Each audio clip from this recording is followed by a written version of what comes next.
अस्सलाम वालेकुम। मैं हूं फैसल तारिड़। 24 नवंबर की फाइनल कॉल को लेकर जी काफले चल पड़े हैं। कप्तान के साथ धड़ाधड़ राब्ते भी शुरू हो चुके हैं। फिर मीडिया पर कुछ खबरें भी चलवाई गई कि हो सकता है कि एहतजाज की कॉल मुलतवी हो जाए, लेकिन पीटीआई की जानब से बड़े वाज़ेह ऐलानात कर दिए गए हैं। इस्लामाबाद के अंदर तैयारियां शुरू हो चुकी हैं, खून खड़कना शुरू हो चुके हैं। क्या हो रहा है, क्या तैयारियां हैं। मैं इस वक्त फैजाबाद पुल जो रावलपिंडी और इस्लामाबाद को मिलाता है और इंतहाई अहम पुल, उस पर मौजूद हूँ। आप जरा देखें कि कंटेनर पीछे जो है वो पड़े हुए हैं। ये पीछे आपको ट्रैफिक पुलिस की गाड़ियां नजर आ रही हैं। ये नीचे कंटेनर आप देख सकते हैं कि ये कंटेनर पड़े हुए हैं, ये आगे कंटेनर है, ये उसके आगे कंटेनर है। इस तरफ नीचे दिखाएं, ये नीचे दिखाएं, ये नीचे कंटेनर है और ये कंटेनर, वो आगे कंटेनर और फिर आगे वो आगे कंटेनर। जूम करें, वो ये रावलपिंडी का मरी रोड है जिस पर कंटेनर पड़े हुए हैं। और इसी तरह से जो है ये इस्लामाबाद की तरफ, ये इस्लामाबाद आगे पुल की दूसरी तरफ, यहाँ इस तरह भी सेम इसी तरह से कंटेनर जो हैं वो पड़े हुए हैं। और ये कंटेनर फिलहाल रिमूव किए गए, यानी थोड़ा सा साइड पे करके रखे गए हैं कि जैसे ही को काफिले करीब पहुंचे या इस हवाले से खबर मिले कि काफिले जो हैं वो करीब पहुंच रहे हैं, तो फिर ये फौरी तौर पे उठा के रख दिए जाएंगे, क्योंकि मशीनरी यहाँ पे अलर्ट है, तैयार है। और किसी वक्त भी ये जो कंटेनर पीछे हैं, तो इस रास्ते को जब आप बंद कर देंगे तो ये रास्ता आगे कनेक्ट होता है आपका टी चौक, और टी चौक से आगे जीटी रोड, यानी आपकी जेलम से आने वाली, गुजर खान से आने वाली, इस तरह गुजरात से आने वाली जितनी भी काफिले हैं, तो यही जीटी रोड इस्तेमाल होता है। तो इसको फिर बंद कर दिया जाएगा। इसी तरह आगे अगर आप दिखाएं, अगर आप जूम करें तो वो जो बोर्ड आपको नजर आ रहा है वहां पर भी कंटेनर पड़े हुए हैं, यानी वहां से आप वो जो ऊपर फैजाबाद अड्डे की तरफ जो रास्ता है उसको बंद कर दिया जाएगा। और बिल्कुल मेरे पीछे तकरीबन 2 से 3 किलोमीटर एक और इस्लामाबाद का फेमस पुल है जिसे कहते हैं खन्ना पुल। खन्ना पुल के मुकाम पर भी इसी तरह की कंटेनरों की सूरत हाल है। और मेरे दाएं जानब इस तरफ ये मरी रोड है, ये आपको सरीना चौक और फिर पार्लियामेंट की तरफ ये रास्ता कनेक्ट करता है। तो यहाँ पर अभी हमें यहाँ पर भी कंटेनर पड़े हुए हैं, तो लिहाजा इस्लामाबाद को मुकम्मल तौर पे जिसे कहते हैं ना कि सील करना, वो तैयारियां तो पूरी हो चुकी हैं। पिछले कई दिनों से तैयारी थी, अब हतमी मरहले में दाखिल हो चुकी है। अब जो असल खबर है कि फोन क्यों खड़कना शुरू हो गए हैं, राब्ते क्यों शुरू हो गए हैं, काफिले कहाँ पर पहुंचे हैं और किस तरह से ये जो एक सुनामी है उसने जो है वो पुलिस को और तमाम ताकतों को शिकस्त दे के काफिले किस तरह से पहुंचने में कामयाब हुए हैं, इस सवाल से आपको आगाह करते हैं। तो जनाब, बलोचिस्तान से पहला काफिला जो रात को निकला था सालार खान काकड़ की सरबराही में, उसे रोकने की भरपूर कोशिश हुई। और हैरानकुन तौर पे जो बड़ी पॉजिटिव चीज है कि इस दफा जो पहला काफिला निकला है वो बलोचिस्तान से निकला है। पहले कहा जाता था केपीके जो है वो इनिशिएटिव लेता है, केपीके जो है वो आगाज करता है, तो इस दफा बलोचिस्तान निकला है। सालार खान काकड़ की सरबराही में रात को ही काफिला निकल पड़ा था और उस काफिले को बलोचिस्तान की हदूद में रोकने की भरपूर कोशिश की गई, जो कि नाकाम हुई। और अब ये इतलात हैं कि वो एक लंबा काफिला जिसके अंदर सैकड़ों गाड़ियां हैं वो खैबर पख्तूनख्वा की हदूद में दाखिल हो चुका है। तो लिहाजा केपीके के अंदर जाहिर पीटीआई की हुकूमत है, तो लिहाजा अब एक और पीटीआई की स्ट्रेंथ जो है वो बन चुकी है कि वो पहला काफिला जो है वो पहुंच चुका है। दूसरे नंबर पे हलीम आदल शेख जो कि सिंध के सदर है पीटीआई के, उनकी सरबराही में काफिला निकला था। उसके अंदर भी जो है वो हजारों लोग थे और शिकारपुर के मुकाम पे जब वो काफिला आ रहा था हलीम आदल शेख की सरबराही में, तो उसको वहां पे रोका गया है।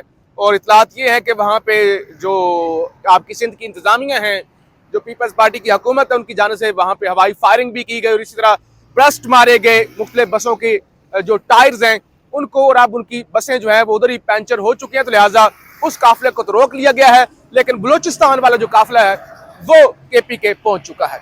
अब राब्ते हो रहे हैं जी, अब राब्ते हो रहे हैं, पहले भी राब्ते हो रहे थे, मुज़ाकरात भी हुए, अडियाला में मुलाकातें भी हुई। अब मोहसिन नकवी ताकतवरों का फ्रंट फेस, ताकतवरों का चेहरा, लाडला चहेता, उनकी जानिब से पीटीआई के मौजूदा चेयरमैन बैरिस्टर गोहर के साथ राब्ता किया गया है और कहा गया है कि इस्लामाबाद हाई कोर्ट का हुक्म है, हम मजबूर हैं, हमने उस फैसले पर अमल दरामद करवाना है। हम पीछे नहीं हट सकते। पीटीआई वालों को हम इस्लामाबाद नहीं आने देंगे, लिहाजा आप मेहरबानी करें, आप एहतजाज की कॉल वापस ले लें। बैरिस्टर गौर की जानिब से कहा गया ठीक है, पार्टी के साथ मुशावरत करते हैं और आपको आगाह कर देंगे। लिहाजा फिर उसके बाद मुख्तलिफ जराए से इस्लामाबाद में मुख्तलिफ सहाफ़ियों ने यह रिपोर्ट करना शुरू कर दिया कि कुछ देर के बाद बड़ी खबर आ सकती है और ये जो फाइनल कॉल है ये वापस ली जा सकती है। लेकिन अभी केपीके के अंदर एक बड़ी अहम मीटिंग हुई है अली अमीन गंडापुर की सरबराही में, पीटीआई की सियासी कमेटी की, कोर कमेटी की। उसका आलामिया सामने आ गया है। फैसला ये हुआ है कि अब जो इख्तियार है ना फाइनल कॉल वापस लेने का, वो कैदी नंबर 804 के पास है। तो कैदी नंबर 804 कहेगा तो वापस लेंगे, वरना फिर दमादम मस्त कलंदर होगा। एहतजाज किसी तरह का भी मुअख्खर नहीं होगा और एहतजाज का सिलसिला जो है वो नहीं रुकेगा। अली अमीन ये मोहसिन नकवी और मोहसिन नकवी की हुकूमत से जो होता है वो कर ले।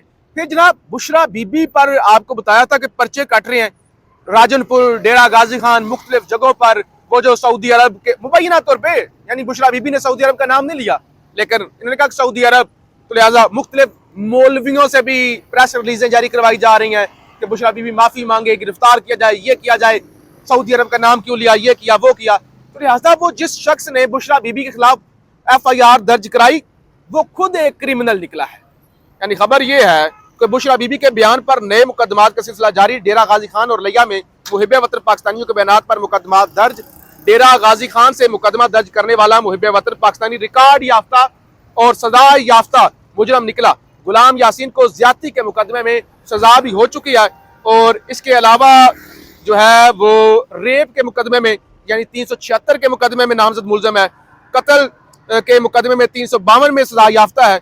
मुलजम के घर में घुसने, मुसल्ला होकर खौफ और राज फैलाने में भी सजा हो चुकी है। यानी लोगों के घरों में घुसकर मार धाड़ करने वाला क्रिमिनल शख्स है और वो जो है ये मुहिब वतन बना हुआ था और उसको था कि बुशरा बीबी ने पता नहीं कौन सी बात कर दी है, इससे खारजा पॉलिसी जो है वो हर्ट हो गई है, तो इस वजह से भी वो सामने आ गया। फिर उलमाए किराम मुतालबा करते हैं कि बुशरा बीबी के बयान को का हुकूमत सख्ती से नोटिस ले और ऐसे अनासर की सरखोबी की जाए। मौलाना शकील रहमान नासिर, लिहाजा इस तरह के अनासर को भी इस वक्त जो है वो सामने लाया गया। फिर आज PTI की जानिब से एंटी टेररिस्ट कोर्ट लाहौर से, जहाँ पे इमरान खान के 8 मुकदमात जो हैं वो पेंडिंग है कि जो 30 नवंबर को समाअत के लिए फिक्स है, तो लिहाजा PTI की जानिब से एंटी टेररिस्ट कोर्ट लाहौर से रजू किया गया कि इन 8 मुकदमात पर जल्द समाअत हो, क्योंकि तोशाखाना 2 के अंदर जमानत हो चुकी है। अगर इनके अंदर भी जमानत हो जाए तो खान की एक रिहाई के वो जिसे कहते हैं ना चीजें बन सकती हैं। तो लिहाजा अब 27 को 23 के बजाय थोड़ा सा करीब किया गया है, 27 नवंबर को एंटी टेररिस्ट कोर्ट लाहौर में इस हवाले से समाअत होगी। तो ये जनाब सिलसिला है, काफिले निकले हुए हैं। अब मशवरा क्या दिया जा रहा है? सुहेल वड़ाई साहब सीनियर सहाफी हैं। अब मशवरा यह दिया जा रहा है हुकूमत को और एस्टैब्लिशमेंट को कि इमरान खान को बनी गाला मुंतकिल करें। यानी अगर आप चाहते हैं कि आपने ये एहतजाज, जिस तरह से फाइनल कॉल और पूरा मुल्क जो अभी से बंद हो चुका है, जो आपने आज जेलम के मुकाम पे सराय आलमगीर जो GT रोड बंद किया गया, तो इतलात यह है कि वहां पे एक मरीज को एम्बुलेंस में डाल के हॉस्पिटल ले जाया जा रहा था और वहीं पे मरीज दम तोड़ गया। यानी वो रास्ते बंद थे और वहीं पे मौत हो गई। अब रास्ते बंद है, अब लाश को वापस ले जाने में मुश्किल हो रही है। लिहाजा आपका पूरा मुल्क जो इस वक्त बंद है, अगर आपने उसको बचाना है तो आप इमरान खान को बनी गाला मुंतकिल करें। सुहेल वड़ाई क्या कहते हैं? वो कहते हैं इमरान खान को फौरी तौर पर बनी गाला में नजरबंद कर दिया जाए और इन्हें मुल्की हालात पर अपोजिशन लीडर और साबिक वज़ीर आज़म की तरह ब्रीफिंग दी जाए।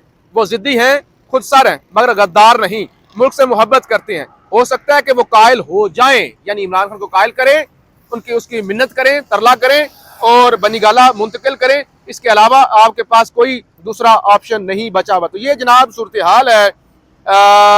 पुलिस की टीम जो है वो थाना न्यू टाउन की इस वक्त पहुंची हुई है अडियाला जेल। इमरान खान से इन्वेस्टिगेशन भी हो रही है, तो सिर्फ इस्लामाबाद में तैयारियां भी भरपूर जारी हैं और बस अब वो जो अगर मगर है ना, उसका खेल खत्म हो चुका है और बाकायदा काफिले जो है वो निकल पड़े हैं। पाकिस्तान जिंदाबाद।